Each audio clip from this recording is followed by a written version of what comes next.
This is the Horse Radio Network. This is episode 190 of Horsemanship Radio, brought to you by Hands On Gloves, the all-in-one shedding, bathing, and grooming gloves. Horsemanship Radio is a part of the family of the Horse Radio Network. Today, we share the two people who are leading us into the future of horsemanship.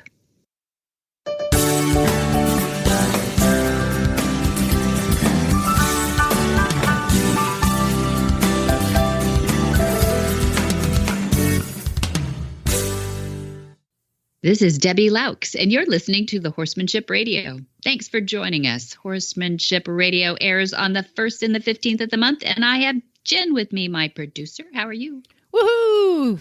I would say nice to see you, but we're not seeing each other. Oh, I know. Maybe we'll get to see you on one of these tours. I know you're going around the eastern part of the United States in August of this year, of 2021, as we speak. But when do you come to the West Coast again? Oh. Any plans? Oh, it's going to happen. We'll see if it might not be till we might skip a year in between. We might go again next. Who knows? If it goes really excitingly well, maybe it'll be, Christmas. You just never know. Probably not. Well, and it's one of those things you never know how life is going to twist and turn. Wow, that's true. And up and down. And I have to just keep myself, whatever happens. I'm going to be open to it. And, if it didn't happen the way it did, life wouldn't be where it's at, right? I'm very much, things happen for a reason. You just don't always know what the reason is at the time. Oh my gosh, you're being clairvoyant about this episode. So, yes, we have one of those stories for you. We Jen. do. It really is, one of those, if not this happening and then that happening and pivoting, world would be completely different for Monty's life and mine, certainly. So that's going to be, stay tuned for one of those stories. It's just never been told. So I hope everybody is really ready for a very exciting roller coaster ride. I know you and I were doing notes back and forth going like, oh my gosh, this is incredible, this story. Yeah, this is one of those rare horsemanship episodes where I'm going to recommend a tissue. Yeah. Yeah, I am. Yeah. And then we also, the other interview is so important for longevity. If you want to keep your horse well into his 20s and you have the ability to do what this lady's doing, please have a listen, because she and her Apollo, she's been with her Apollo since she's 13 and he's 29 now. He came to her as a 3-year-old. Listen in. It's just incredible. What a great story. A great story about a nearly lifelong relationship those two have had. And I can't wait to get to that one. And before we do that, as usual, we are going to hear from our title sponsor, Hands On Gloves.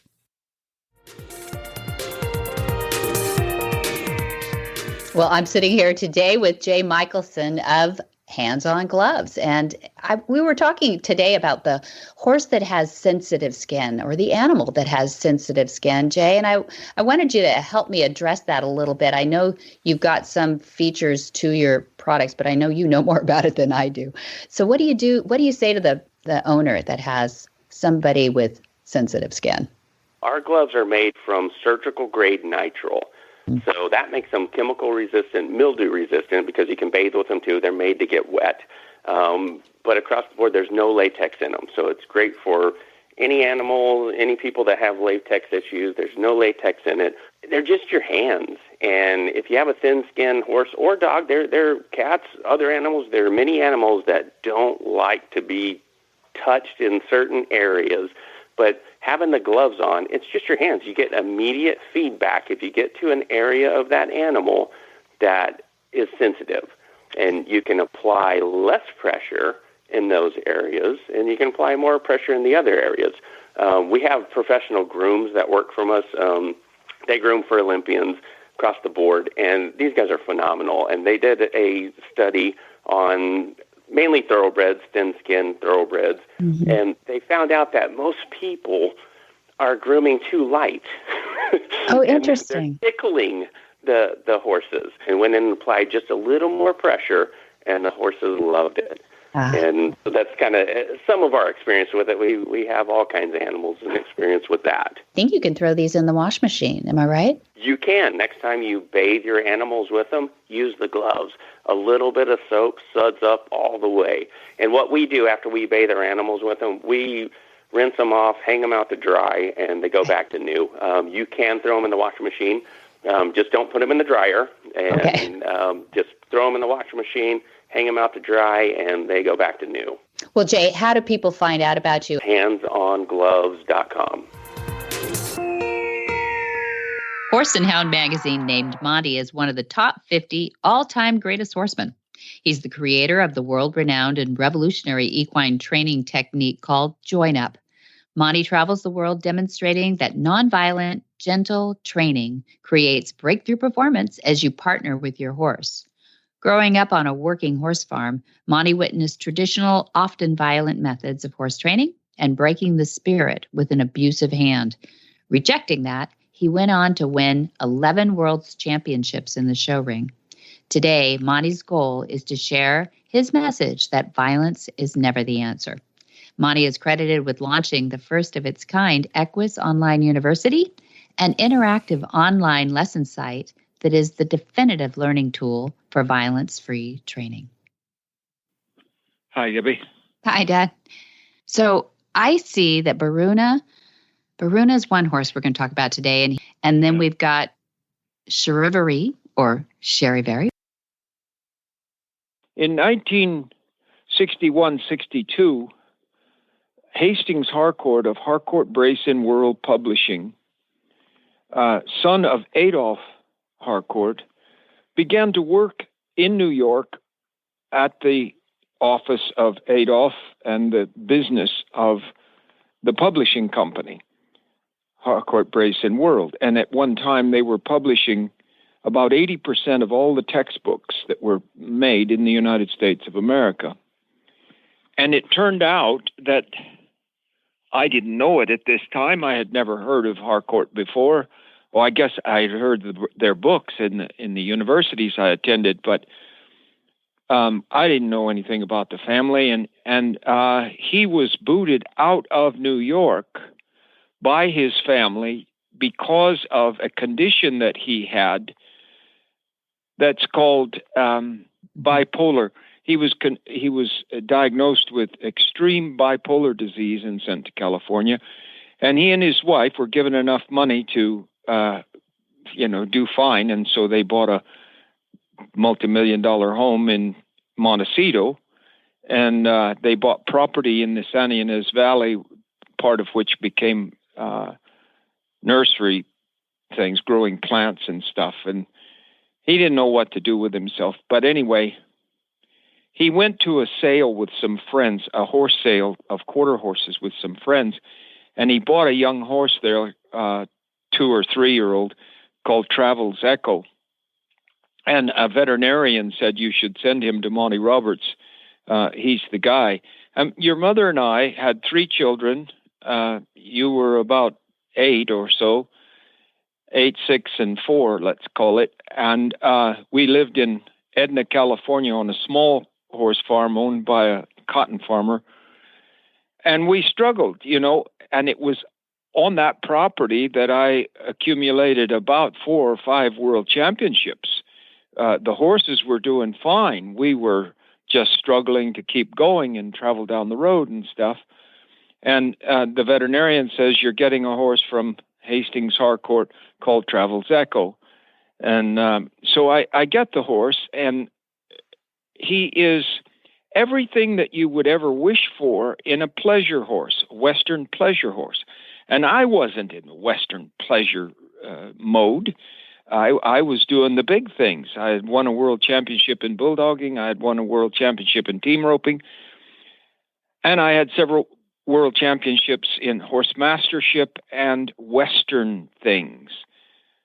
But anyway, the veterinarian told me, if you could take this horse and win something with him, this guy might do anything. He's really got a lot of money. The veterinarian didn't know that he had bipolar disease. either. So I take this horse and I rode him for about 6 or 8 months, Travels Echo. And something told me, I have no idea. I'm looking back at the books on this, and it just doesn't make any sense that I entered him in the largest Western pleasure competition they have on the West Coast. And that year it was to be held in Santa Barbara at the Earl Warren Showgrounds. And there were about 65 entries, and they came from all over the United States. And there was one horse leading the United States at the time. I don't know what his name was, but he was ridden by a man called Felix Gatrone Jr. And that guy was winning everything. And there were about 65 entries, and here's me on a horse that had never been to town before, had never been shown in a Western pleasure class or anything else. And I go in there. Clyde Kennedy was the judge, and he was an internationally famous judge. He wasn't somebody that was a friend of mine. And Mr. Harcourt had a whole group of his friends there at this show, and I win with Travels Echo. I win first place after 4 different cuts where they bring it down from 65 to 40, and then from 40 to 12, and then from 12 to 8, and so forth. I win. Incredible. And Harcourt went nuts. And he said, I want you to build me, the biggest horse operation you ever saw, and I would like it to be in the San Ynez Valley near Santa Barbara here, and we'll go over, and I've got a lot of property there now, and you can pick out whichever piece of property you want to build this on. Well, it happens that they were all out there where the stones are, and there's no water, and so forth and so on, and I didn't like any of those properties, and I had already done a study of the soils here at Flag is Up. I know this is all ancillary, but you can throw it away, but it ought to go on the record books. Mm-hmm. I had done a study while at Cal Poly University of the soils here. And I had a very famous doctor of animal nutrition that was helping me with this. Do you remember his name, Debbie? Is it Aljo? Yeah, Dr. Aljo. Mm-hmm. I forget his first name, but Dr. Aljo was helping me do this. And I kept telling Harcourt, you ought to buy here on this particular place. And we could build a fantastic, internationally acclaimed horse operation. Jack Aljo. Dr. Jack Aljo. That's it. Yeah. And so, anyway, during the course of his dealing with the real estate people here, he started looking at this property and saying, I can sell the other properties and maybe buy that property and stuff like that. And everything is going fine. He's going along. And we have this champion pleasure horse that I never showed again, to tell you the truth. Yeah, and now you've switched to thoroughbreds. What was the decision there? He said he wanted to race thoroughbreds. Okay. And he sent me 2 or 3 thoroughbreds that he'd already invested in that were at the track, and they were useless horses that were damaged dramatically. And they came to Edna, California, to that place. And he said, what do you want to do then? I want to race horses. I don't want to ride horses. I want to race horses. Well, he was going to ride Travels Echo, and that was his horse. But that was just around the farm once a month or something, Mm-hmm. Yeah. So he said, where do we go? I said, Del Mar. We go to Del Mar to the sale, and they have thoroughbred yearlings there, and we'll buy thoroughbred yearlings. That's how you get in this racing industry. And he said, I've already put a piece of money. A deposit, yeah. A deposit down on one piece of property, which happens to be the center of this farm. I put some money down on that farm, but it's just sitting there, and I'm holding things together. So let's go down to this sale and see how you do with this. I was a cowboy. I had trained some thoroughbreds, cheap $1,000, $2,000 thoroughbreds. Down to the sale we go. I come back from Del Mar with 2 horses, Baruna and Sharivari. The average price in that sale was over $20,000. It was about $26,000, $27,000, something in that range, according to the notes I made. And I paid $5,000 for Sharivari, $5,000, and I paid $6,500 for Baruna. And I told them, Mr. and Mrs. Harcourt were both there at the sale. They were flying. But when they saw the prices and all their friends were around there buying for $25,000, $30,000, $40,000. And Harcourt says to me, well, what is this? I mean, why did these go so cheap? And I said, I don't know, but I love them. And I buy on confirmation, not on pedigree. Sharivari is by what's ahead. You could breed to him for something like $1,000 or $1,500, maybe for free. I don't know. He was a nothing sire. And Baruna was by Puna II, who was also a very marginal sire, both here in California. Think about it now. I wasn't even talking about Kentucky. Mm-hmm. I was talking about right here in California, the lowest kind of horses you could think of. And Baruna, I said, was a drag racer. I make in my notes, I said that I told Mrs. Harcourt he was a drag racer. And that's why she named him Baruna, because it sounded like a drag racer. And so I said he's a sprinter. He's bred to be a sprinter. He looks like a sprinter, and I think he is a sprinter. And what about Sharivari then? He's by What's Ahead, who's from Ireland, and that horse was a distance horse. Yes, I tell you, I look at his conformation, and I think he's maybe one of the nicest colts I've ever seen in my life. Well, then why did he bring $5,000? So off they go, Mr. and Mrs. Harcourt, to a party of all their friends in Montecito. And if you know the area, it's one of the most affluent areas in the United States. So they had groups of friends that could talk this game, you know. Mm-hmm. And they came to Mr. Harcourt at that party and said, what in the hell are you doing? You get a cowboy from Edna, California to go to Del Mar to buy you thoroughbred yearlings, and you come back with a couple of pieces of junk. There's some Kentucky horses that came out here to be sold here that brought $30,000, $40,000, $50,000. And you buy a $5,000 colt and a $6,500 colt. What in the world are you doing? So he gives Pat and I a call, does Harcourt. And he says, I'm out. I'm taking back my deposit on that property, and I'm out. If these things, we'll go ahead and train these horses, and we'll see. My friends say that I will see that you don't know what you're doing. And so I'm training on. In Edna, in a field, we took them across the road, Debbie, to your friends that had a dairy over there. Yeah. And they lived up there in that barn because I was full down there with, I didn't have that much room anyway, but I only had 8 stalls. Right. And I was full with my wonderful Western horses, Julius Dahl being one of them, Johnny Tivio being another, etc.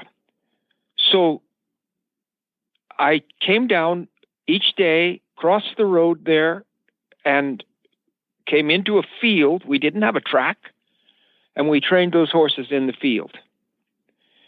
And Harcourt kept calling me with very, very negative phone calls, saying, how are they going? And I don't know what this is all about. And I had already talked to Farrell Jones, who was the leading trainer at Del Mar. And Farrell Jones had known me when I rode races and when I won world championships in the horse shows, and he was intrigued by it all, so he said he would take him. So the first horse I sent in was Baruna. But I'm telling you that he had a confirmation that said speed all over it.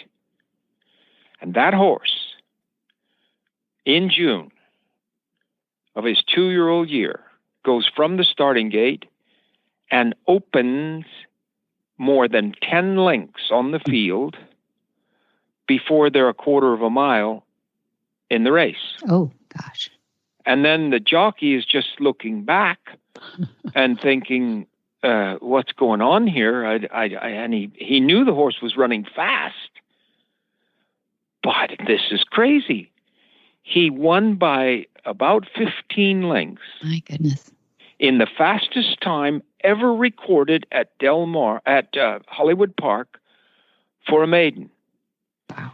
And furthermore, it was the widest margin ever recorded by a maiden to break its maiden in any race in the United States. Wow. That was Baruna.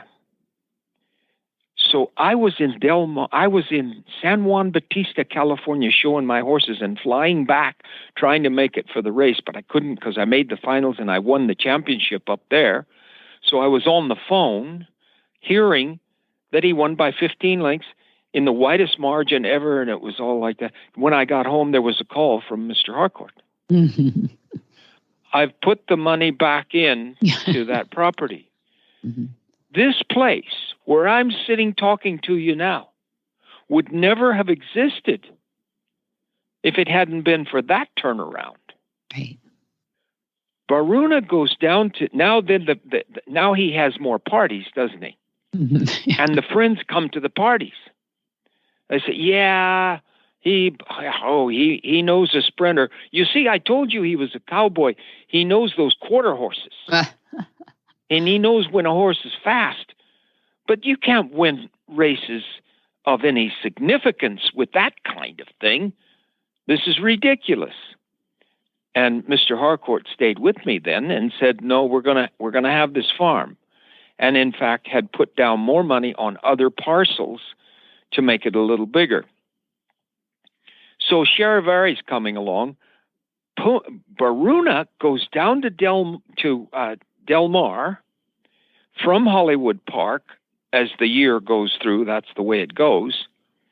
And he wins a stake at 3/4 of a mile, which is still considered a sprint, but he's a 2-year-old winning a stakes that brought $6,500. So the calls came back again. This is fantastic. What are we going to do with this horse called Sharivari? He was only $5,000. Yeah. And Sharivari was training like a horse that could go 1.5 miles. I have to tell you, he was training beautifully. And it was after the race at Del Mar when Baruna turns up having severed a ligament in his hind leg during the course of winning that stake and probably would never race again. So there were some dodgy times there putting these properties together. Right. As to what is Sharivari going to do. Can you imagine what we have here and what we've had here with world-class champions? Never would have happened except for these two little insignificant nothings that came from Del Mar sales. Sharivari enters his maiden race, the first one at Santa Anita after Del Mar, wins by 5 or 6 lengths, does it easy, goes into his second race a favorite, and wins his second race, and then is put in the first stake of what at that time was the lead up to a gambling series for the Kentucky Derby. Right. And it was called the Los Feliz Stakes. It's still there, I think, and so forth. And Sharivari won that race, the Los Feliz Stakes at Santa Anita. Yeah. And so the San Jacinto Stakes was the next one. And the San Jacinto Stakes would then, because of its date, decide who was the early book favorite for the Kentucky Derby. Right. Sharivari wins the San Jacinto Stakes. Impossible. And is the leading 3-year-old for the United States of America after having brought $5,000 in the yearling sale. Yeah. And the only race that he was to run in after that, before going to the Kentucky Derby, which he was now the favorite for, would be the Santa Anita Derby, which he didn't make because of 2 bowed tendons. Right. 2. He came out of the San Jacinto Stakes with 2 bowed tendons in his front legs.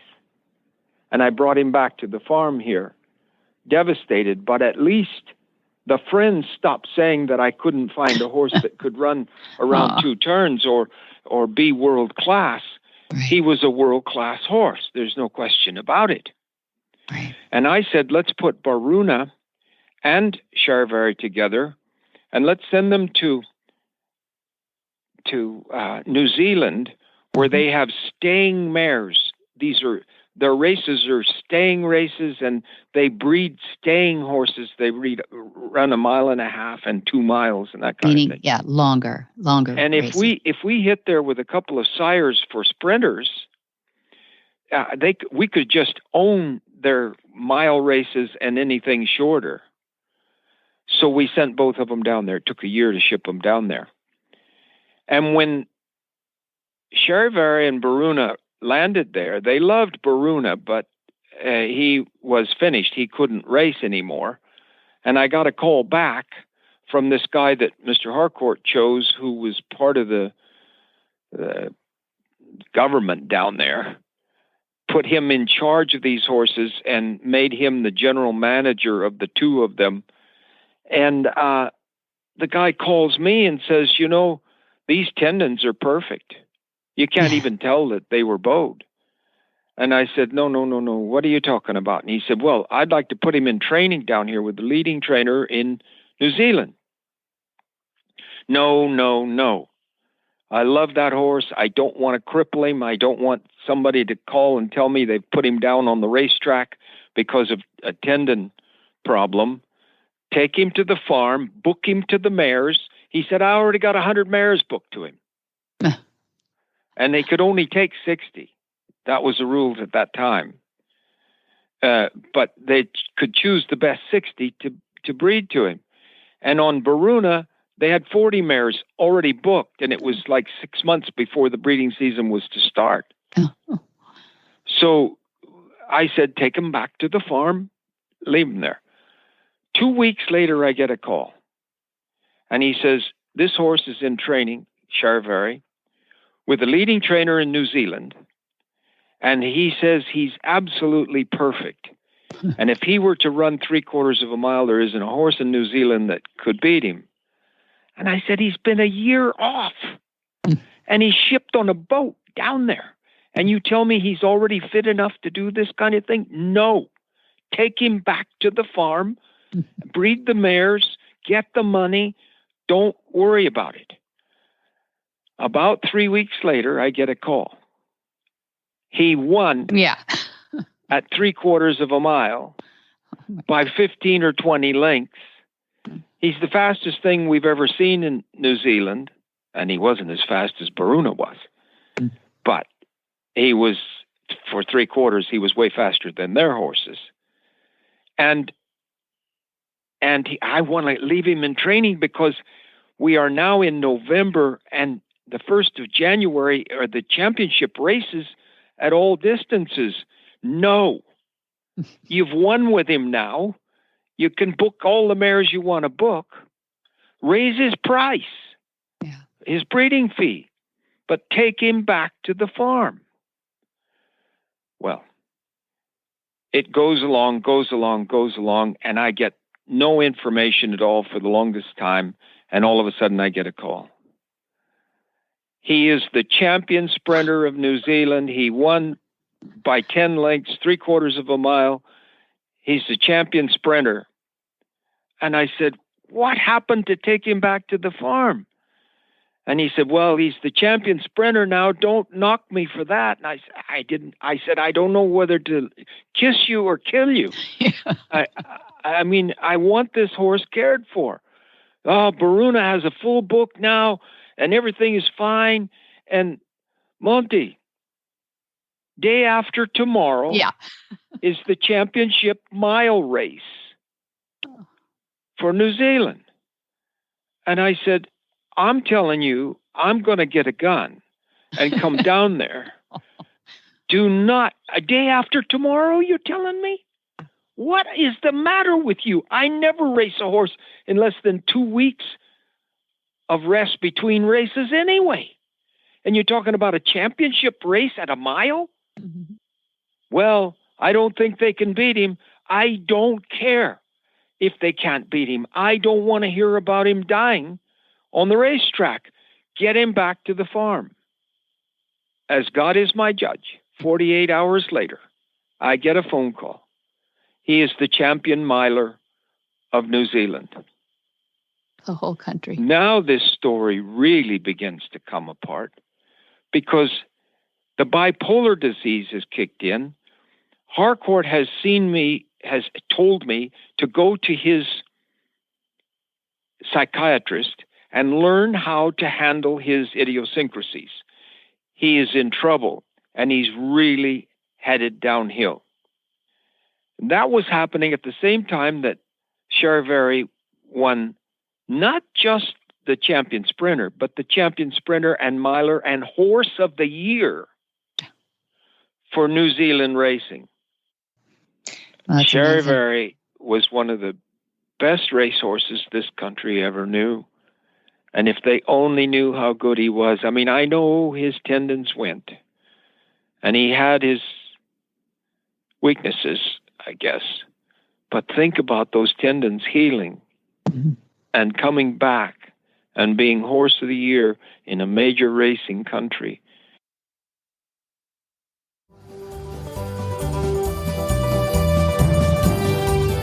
A couple of years ago, I don't know how long ago it was now, but we had you on a number of our shows talking about the Equus Online University, which had just come out. It has developed. It's become better with the search engine in it, and it's become better with the forum because we have such an amazing. You know, a lot of those forums, people get on there, and go, "Oh no, you're not. Yes, you are. No, you're not." Yeah, usually it ends up with the whiners on forums. Exactly, right. And it's not. What I see is a mentoring. Actually, it's almost the polar opposite.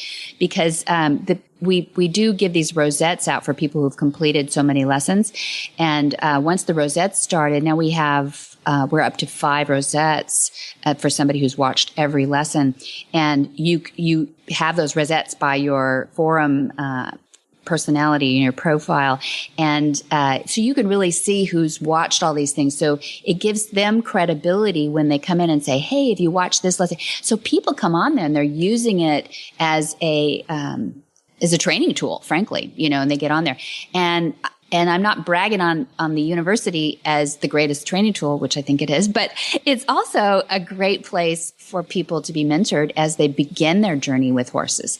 It really is cool. So when they watch the lessons, and they can watch them over and over again as many times as they want, they get the lesson notes, they get audio, they get visual, and then they've got the forum to kick around too. Plus we've got now since 2004, every week, without fail, we put up a Q&A from Monty himself. He chose the question, he answered it, and we put it in a database. And that's actually free for everybody to search and get to. It's open on our Equus Online University. In other words, it's a non-subscriber open source forum too.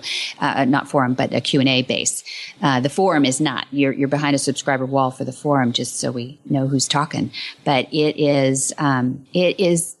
it's been an incredible experience, actually, to put these together with Stefan Peters and Will Simpson. You know who I'm talking about. These guys have won everything in their worlds.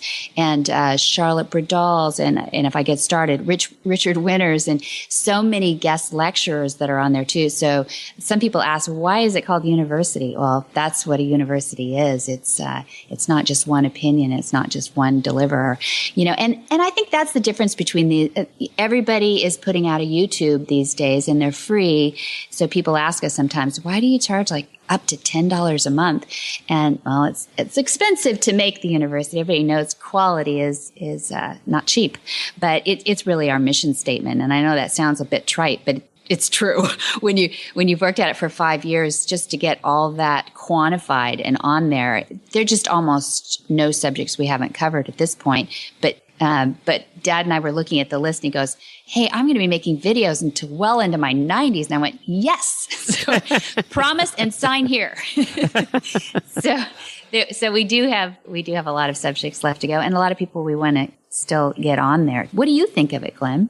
Well, I think one of the things about training horses, same as training anything really, is that you're going through stages, and you're always coming up to a new problem to solve or a new issue to deal with. And what I like about the university now that you have so much content on there is that whatever issue you're running into, there's going to be something on there to help you. So not many people are going to go on there and watch all the videos because there's just so many of them. What you're going to want to do is go on there, and you're going to want to watch the videos that relate to the situation you're in currently with that particular horse. And that's what I like about it, is it has so much content now that whatever you're dealing with, you're probably going to find an answer somewhere, somehow. And if not, you can go to the forum. Yeah. So, that's what I really like about it, is wherever you're at now is where you can find that situation. Plus, YouTube is so full of crap now. And I'm not saying that every video on there is crap, but we all know what we're talking about. Yeah. There are some that are. And, one of the things that I really like about this is, you can trust it. That what you're seeing is something you can trust. I've tried doing repairs on appliances and things off of YouTube videos, and some of them are good, some are not so good. And one of the things I couldn't get back together again. So that at least you didn't hurt yourself. That's right. Good. So that's what I really like about it. And for that, yes, it costs a few pennies to do it, but it's worth it. Nice. It's worth it to do it right. Yeah. Yeah, that's it. And it is tried and true. Everything on there is so tried and true. If not, they'd be throwing tomatoes at us in the forum. But it really does work. And we are so happy that so many people have been interested enough at least to go there, and I should plug in the website right now is www.montyrobertsuniversity.com because people can get a free day pass on there and go see what we're talking about, and check out that search engine too. You can put in the weird little keywords and you find all kinds of crazy stuff. It really is cool, and it breaks it down by not just the lessons first, then it goes into the Q&A database, and then it goes into the forum. So you can actually pick and choose where you pick up those keywords from too. So it's great. And then you also have little challenge questions, which I love, the little tests at the end. There's always 4 questions at the end of your lesson to make sure that, you were watching. And if you get it wrong, it just says, "Want to try again?" And so by process of elimination, you get it right. And then it moves you on. And that's how you get your rosettes, that you've accomplished that lesson and that you get to move on. But what you just said is so important, because when we were setting this idea up, nothing really existed like it. We didn't want it to be first you have to do 1, and then you have to do number 2, and then you have to do number 3, and like it was some sort of programmed process. Yeah, because that never works. It doesn't. No. Because we wanted people who were amazing trainers to jump in there and go, "This is what what does Monty say about this, or what does this trainer say about that?" And they could be at a world-class level, or it could be a very beginner saying, "Where do I start first?" And you can just go down the lessons if you want, but it's like you said, if all of a sudden you have a horse that won't load, and you didn't have one last week that didn't load, you go to the loading lessons, right, and it's a whole series on it. And it's MontyRobertsUniversity.com? That's it. Yeah. Thanks for asking. Denise has loved horses since she was 5 years old. She's traveled the world training horses as a specialist in teaching students to gentle horses and to help horses overcome phobias and remedial issues. A Monty Roberts certified instructor, in 2020, Denise was the recipient of the award from Queen Elizabeth II for her work to take violence out of the training of horses, and also for her work on the Horse Sense and Healing program for veterans and first responders.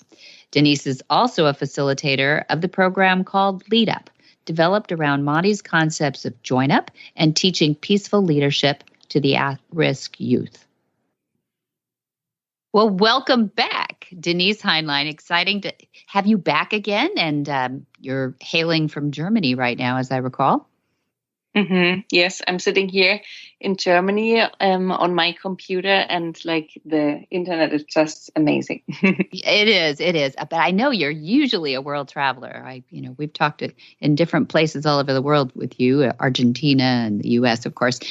As the resident instructor here for a number of years, it's exciting to always catch up with you and what the latest, greatest is. And I know there's a COVID update in there, but I really don't want to ask. How's it feeling over there? Are you guys starting to loosen up a little bit? Yeah, the summertime is, I think, all over better than winter time. So in the summer now, it's quite nice. We are going into restaurants again, and like the public swim places are open. So it's actually really nice. I enjoy it a lot. I even was like over the border to Italy for a little holiday. So yes, it's opening up. But now I'm really disappointed because right now I wish I would have been in Ireland instead of Germany, but there is still a quarantine for German people to enter the country. So that's why I'm sitting in Germany now and not in Ireland to talk to you.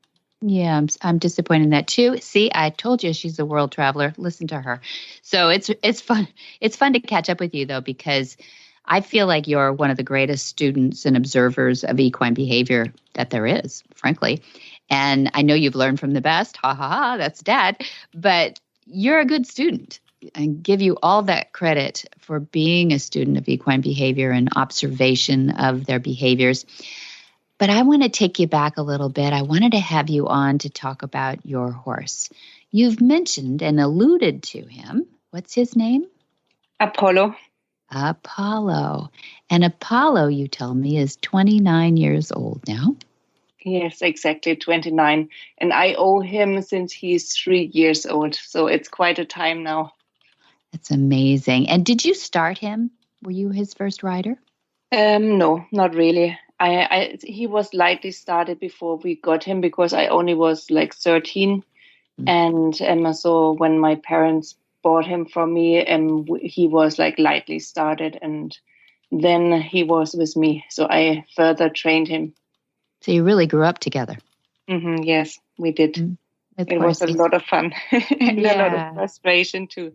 I suppose. A great learning opportunity for me. And what kind of horse is he? What's his breed? He's a halflinger. Like the little blonde mountain ponies from Austria. Strong little horses, though. Hard to say pony. They're pony height, but not really. They're all horse, yeah? Well, yeah, he's like 1 meter 52 centimeters. That's like over the pony measurement. In hands, what is that? Have you ever measured him in hands? It's 4 inches. 4 inches a hand, so you guys can figure it out. But yeah, exactly. Don't ask me about like math. Yeah, we're not doing meters today. That's all. But I really want to talk about how you kept him that healthy all these years, and the journey, knowing horsemanship and observation and equine behavior so well, and you being a healthy person and wanting health for your horse too. I wanted to take you from owner's standpoint through the process of where you wanted to keep him and what kind of regime you wanted him on to keep him healthy. And I think everybody should listen to you, who have done so well with not only Apollo, but so many horses. And you've seen the way that natural horsemanship has evolved over the last, 15, 20 years now, really, Denise. I'm not going to age you here, but you started at 13, so that's pretty young. So I was hoping that you would tell us a little bit about Apollo and then the journey you took to choose how and where he should live. Well, Apollo, I was lucky enough to have like really nice influence already from the beginning, because he was, when I got him, he was gelded. So he is a gelding when he was 3 years old. And therefore I was able to have him in a group of horses. And in the beginning, basically, we had him here where I grew up in the village, at a place like a farmer did build. Like he actually built that barn for this group of people. because they all had horses. And this was very unique. Like he really did handcraft that barn with like a little outdoor paddock and like 2 big fields on the side.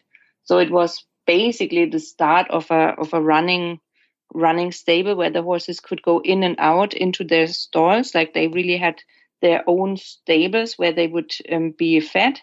And then we just closed them off in the feeding time, so they could feed there in peace, and they wouldn't have like to push themselves around. And then whenever they were done and finished, we just opened up all of the stables, and then they had a little covered place, and then like the outside paddock and the 2 main fields, which they could go in and out grazing all the time, and have like a really nice self how do you say, regulated life, so they make up their mind and choose where they would like to be in what time of the day, and when they would go out or hide inside. And that's actually really nice to observe. And I think everybody who keeps their horses a bit free sees when they choose to be, for example, outside or inside with the weather conditions, where we as humans would kind of make, like we call it anthropomorphism, where you kind of put your own thoughts on top of the animal, and you would say like, oh my God, now with the rain, let's bring them in. But actually, when you observe them, they often stand outside in a light rain and enjoy it very much, instead of coming inside, into the dry. Yeah, it seems, well, counterintuitive to humans, but they do enjoy outside. And you're in Germany, so it can be a little more extreme than maybe us here in the southern central California area. So you could observe that your horse, Apollo, did things a little bit differently maybe than other horses in the herd groups. Well, not in the other horse groups. I would just say it's very interesting, at that time it was very interesting for me to see what kind of decision the group makes, instead of where we always thought, okay, they should be inside now, or they should go outside, and they made a decision completely different to what I have expected them to do. And it was really fun to see, sometimes like they had always in the morning times, like the really active run around playtime. And so just to see how horses regulate their own, life if they can, that was always really wonderful for me to see or to observe. So were all the horses out together ever pastured, like where they'd mix it up? So they were not pastured because they were it was open for them to choose. Right. Okay. So they were. What do you say to somebody who says, I'm worried about putting my horse with another horse, assuming there's a transition time and everything too, because they will kick or bite, or, there'll be some tussles. Is that something you ever worried about with Apollo? Well, Apollo, since he was used to be in a field, because in that time when we bought him, he was only 3, and all of the time before with the breeder, he was in a herd of youngsters. So he was used to live and socialize with other horses. And of course, I can totally understand people where they say they are afraid that horses do get aggressive to each other. But as far as I could see, this scenario is when we, give the horses reason for it. So, for example, feeding areas, or when there is like a narrow pathway where they could, get into a situation where they need to be, harsh, competitive, or they can put other horses in the corner where they can't get out and things like this. But with the new and there's been a lot of researches being done, and also like new stable designs. Stable ideas, and systems, which exactly this is being tried to minimize, where you say like horses need to be there are always 2 or 3 ways out. So it never can happen that one horse is blocking the entrance or the exit and things like this. So you can minimize the situation where horses would bite or kick each other. Mm-hmm. Yeah. And I don't know the full story of Apollo, but I wonder, was there ever a situation or a stabling situation that you had to take him out of because you weren't comfortable with the way it was? Oh, yes. We moved quite a few times because, I mean, I think perfect is really difficult. Yeah, sure. Something perfect, it's really difficult. And as I've been traveling quite a bit, he had to travel a bit with me. So he has been to quite a few places. And some were really functioning very well and some not that great, So therefore, sometimes it was the reason because I had to move some other places. And sometimes it was really the barn where I said, like, okay, he needs to leave there because it's not really a good place. It looks great, but like sometimes the quality of the hay or like how they treat the horses, the guys or the grooms or so on, the barn helpers, it's like really important. I mean, there's so many important little factors of having a perfect barn and a perfect horse life, I would say, for the horses who stand in groups.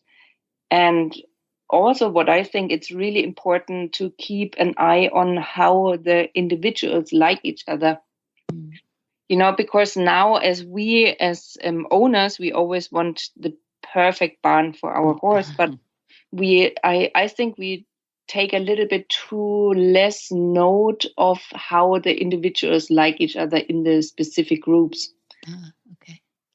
Tell us what you were looking for Apollo. I know it's personal to you and him, but when you went to a new area and you had to look for a stable, what were you looking for? What in particular? I mean, those most important things. Mm-hmm.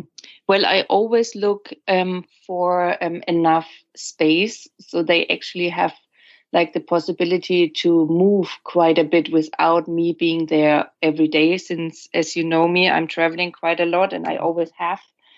So I wanted to put him into a stable where I don't have to be there every day, so that he's standing in a stall, only waiting for somebody to come and ride him for however long the ride could last.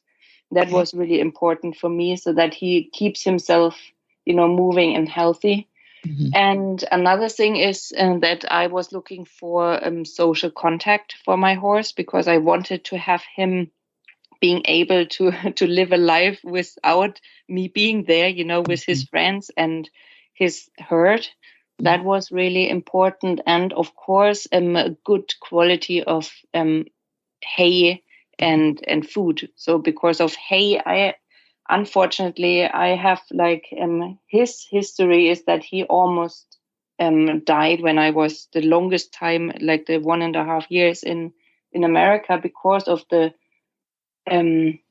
lung problems. And so there he was in a stage where he was really drastically having problems of breathing, and that was just so many factors adding to it, but the low quality of hay was a big factor of it as well. Oh dear. Okay. But he pulled out, and needed you back there to oversee him. I guess more time with our horses is what we see. Could be really nice if we could do it full time, but not everybody has that opportunity. And I mean, to be full-time horse owner, I think that's really difficult. I mean, we can't be there all the time. So we have to try to find places, where we give them the best life we can for the time we're not there, I think.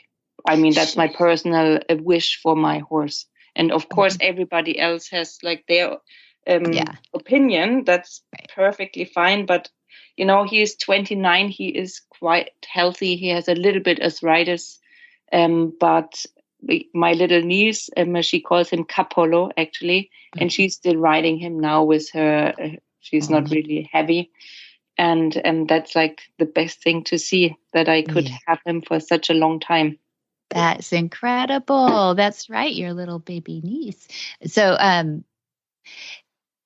if you had your perfect scenario for him, what kind of exercise do you like to see him get now at this point? I know he's a senior, but I'll get back to when he was younger too. What do you think is a minimum for exercise, and what kind of exercise do you like to see for him in his age? Well, at his age now, he's just like moving along with the group, and he is like, sometimes when he feels like it, he is even galloping with the herd on the field. But if he doesn't want to, he can just walk or trot behind. I think that's great that he has the opportunity to, regulate his own path.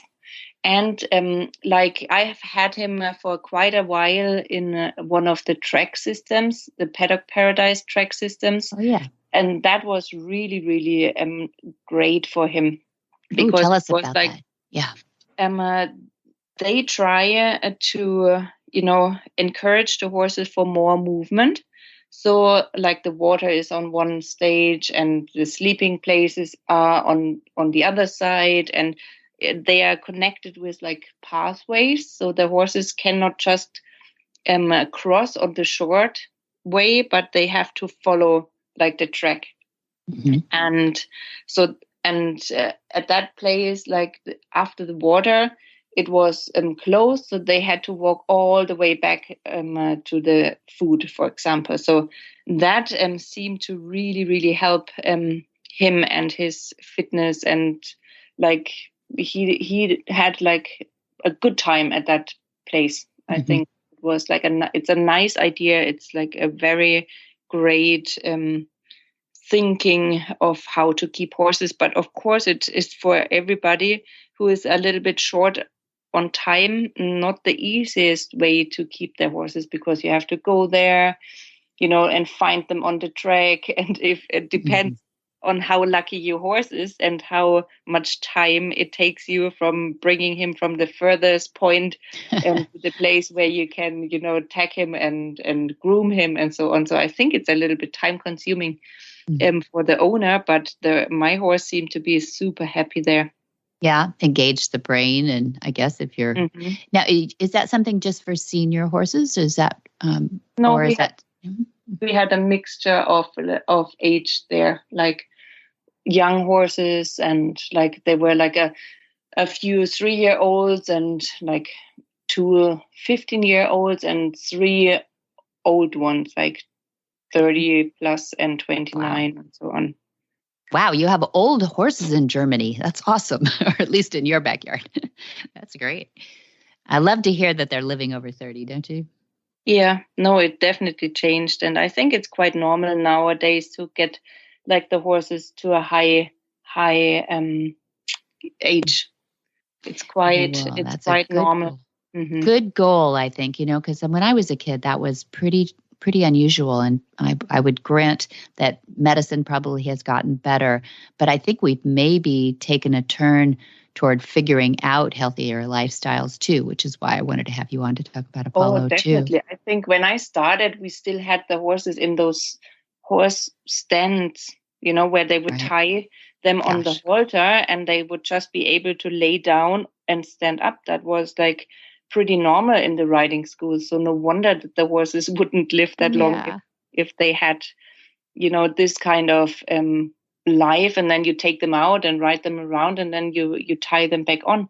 So I mean, in the last 20 or 30 years, a lot of things changed, and I think it's on the way. Like here in Germany, we have this HIT active barns. They get really, really popular, and it's an amazing system, I think, for myself, where you can keep your horses, and they have their own food, and like everything is like with technology based and supported. So I think that's great. And as I said, like the Paddock Paradise system, I do like this very much. And he's a neighbor of yours, Jamie Right. Jackson. Do you remember that? We went out there with a group of instructors when you had a conference here Yeah. up on a mountain. It was beautiful. Yeah. Yeah, I think that's like, it's really brilliant ideas. Mm-hmm. And I mean, in America anyway, you have like this big of like the land is so huge that you are in a lucky position to have like the horses often outside in the herds, running almost free anyway. So, but in those small countries like Europe, here in Germany or Austria or Holland, we have to really think about how we can take that little bit of land which we can give our horses to the maximum of, well-being, and those like open barns, or like when they go outside in small groups. I think this is like the minimum we can give them to, enjoy their life. Kind of replicate what nature dealt us. What about the performance horses, though? What about the person who says, I have a sport horse, or I have somebody who I have to worry about? Mm-hmm. Yeah, no, definitely. I mean, there's always the risk of a pulled shoe and, a few marks if they are out. But actually, if they would be in groups and friend groups where they like each other and, in good footage and, to have that really highly build, I don't see a problem why you shouldn't have the performance horses out there together. I think they would be more happy and motivated to do their job, instead of being in the stable all the time. But that's my personal yeah opinion. But I respect your personal opinion highly, and you got Apollo all the way to 29 traveling the world, so you're doing something right too. But I love your powers of observation about what's fair to the horse, and you're right, we have as humans done it upside down in the past, and I hope we can get better at that. So I think also, sorry, Debbie, I didn't want to cut in. I just thought, what I also know, that horses are creatures of habit. Once you have like an old horse, like an old performance horse, or a horse who has been in the barn all the time and like kind of had the habit of being by themselves and so on, they can also be stressed when you just think, oh, now, you don't have to live in that life anymore, so go out and enjoy life. I think we have to be really, really careful and observing our individual horse, if they are happy in the group, if they have friends in the group, if they have enough resting time and so on, because it's all restricted, where we put them. It doesn't matter if it's like a barn or a stable or an open stable or like a field where they can stay outside all the time. We really need to observe the individuals, if they are happy and, enjoying the place where we decide to put them. Well said, and good point. I appreciate that too. Yeah. And the individual owner, knowing a little bit, being educated by someone like Denise Heinlein, thank you, it's up to you, ultimately, the owner, but it's up to us, I think, too, to educate ourselves not only about the best ways for a horse, for example, eating from the ground. I think everybody who knows a little bit about the way horses are built, the physiology of horses, now comes to understand that eating from the ground is a better design, in the horse's whole system than eating, in other ways. But it's taken us a while to get to what does that look like then? What kind of manger can we create that doesn't have them mixing it up with manure and, and doing other things that we are not happy with anyway. And so I love that your brain is always working on what's fair for the horse, but also what's healthy for the horse too, and observing and watching how they react to everything. And fair statement too, to say that if we've created a pattern or habituated a horse to be an introvert, I guess, if he's not mixing it up with other horses his whole life and he's well along, it might be unfair just to toss him out just because we decided that was a better way for him to live too. So I appreciate those points too. Mm-hmm. Well, friendships, I when we had the chance there to see the wild or the kind of wild living horses, it's really, really interesting how they form their friendships and the bonds. And you will always see whenever other day you go there and observe the horses, they tend to hang out in their little friends group. Yeah. So I think, and also to see it here, and Apollo is the best example. He used to have like a really, really great friend. And I'm so sorry that at that time we didn't really realize how hard it is for horses to, be separated from their buddies. But when they reunited, it was really as somebody would say hi to an old friend after like 10 years. Oh. It was so nice to see, and gosh. also how they remember individuals and how important it is to, allow them to have enough horses so they can build their friendship little circles in a big group. That's a great story. Thanks for sharing that too, because I agree with you. I think that we don't give them enough credit for that social interaction, and we should. They're herd animals. But what would you say to the person? Is there a transition kind of stabling that you would say allows for a horse to, I don't know, nibble over the fence? I know that's what we do when we're going to introduce a horse to a pasture of horses. We'll keep them in the sand paddock first, right? So they can play lip tag or whatever they're going to do over the fence and get used to each other. Is there a kind of a stabling that would maybe help the horse that's been in a stable for a long time, but transition to this, not just 24 hours, but I don't know, walk-ins and walk-outs that are not within a herd? Do you advocate for those or individualize every story?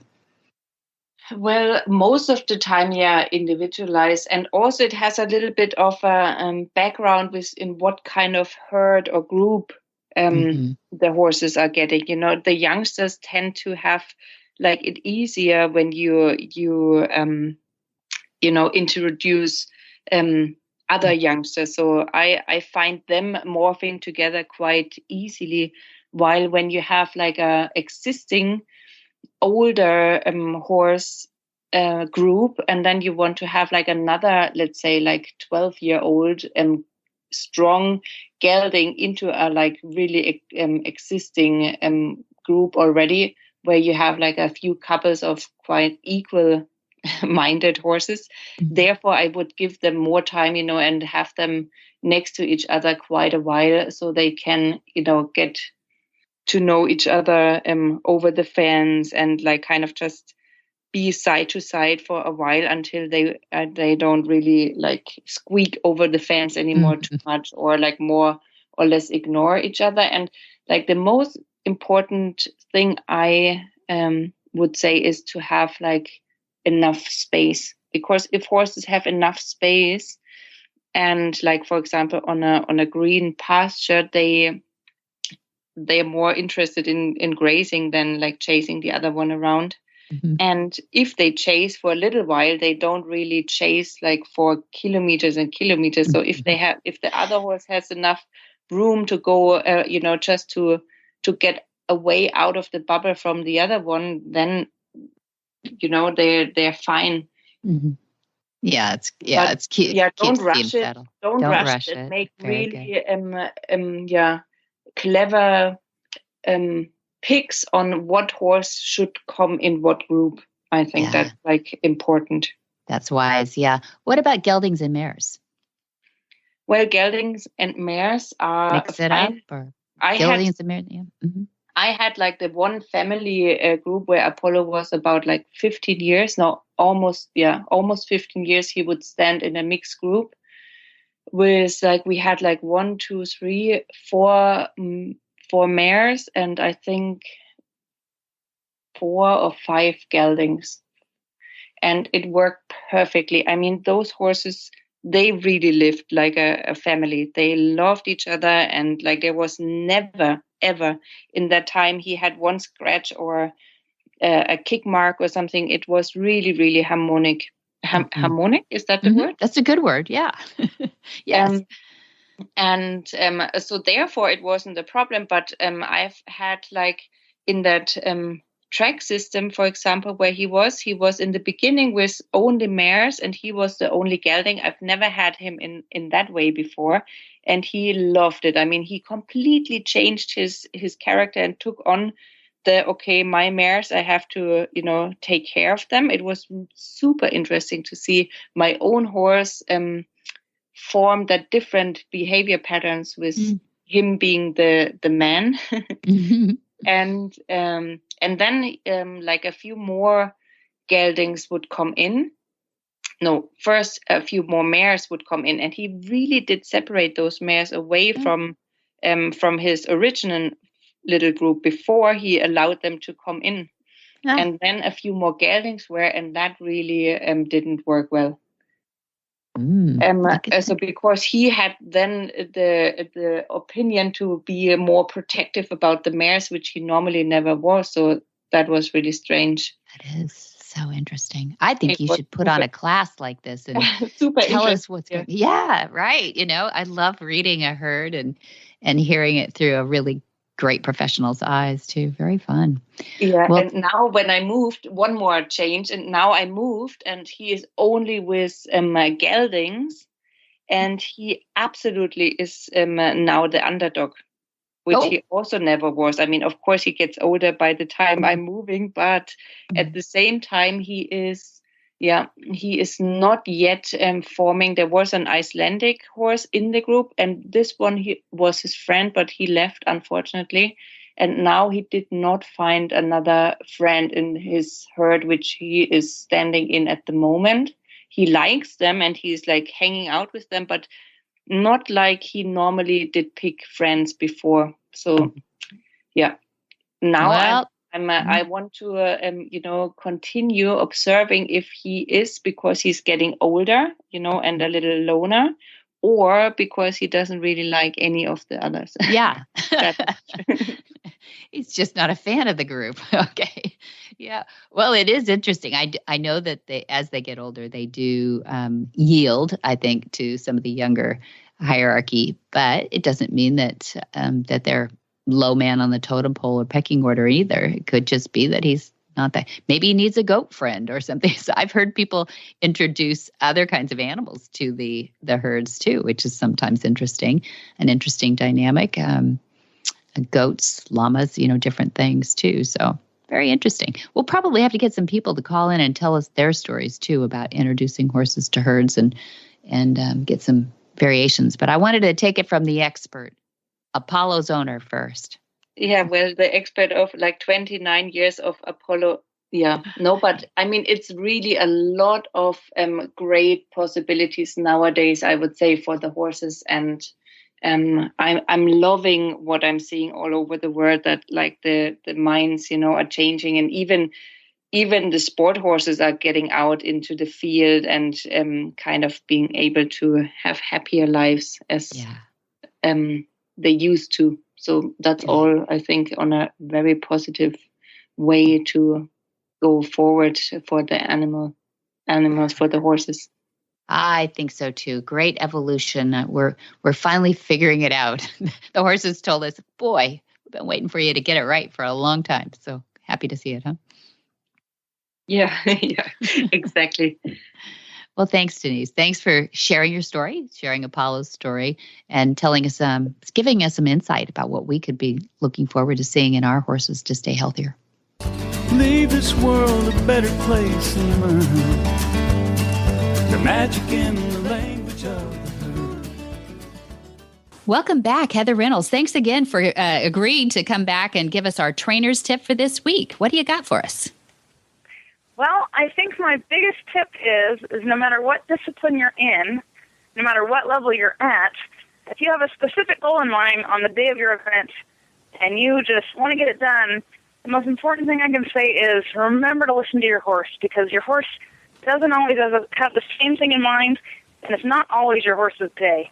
So to get the best result, ride the horse that you have on the day of the event. Where in the world is Monty Roberts?